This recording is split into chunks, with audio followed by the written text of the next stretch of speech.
Welcome to the Slop Temple. We pray this video helps. In this video, I will explain how to set up your Herpstat 1. First, connect the Herpstat's power cable to a standard wall outlet. Next, plug your heating device, like a heat mat or tape, into the Herpstat's 3-prong grounded output. Finally, attach the temperature probe to its jack and place it securely within your animal's enclosure, ensuring it is not directly touching the heat source for accurate readings. Now, let's set your desired temperature. Press the Enter button to access the main menu. Use the plus or minus buttons to navigate to the daytime temperature option.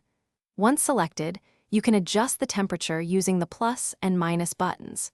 The Herpstat 1 can control temperatures from 40 degrees Fahrenheit to 150 degrees Fahrenheit. Press Enter again to save your new setting. The Herpstat 1's display shows both the current temperature read by the probe and your set point temperature. This device utilizes proportional heating, offering either dimming or pulse modes. Proportional control constantly adjusts the power output to your heating device, ensuring a very stable environment. This precise method helps maintain your desired temperature within 1 degree, preventing large fluctuations that could stress your animal.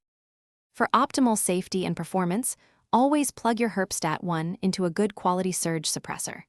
Regularly monitor your enclosure's temperature with a separate thermometer to verify accuracy.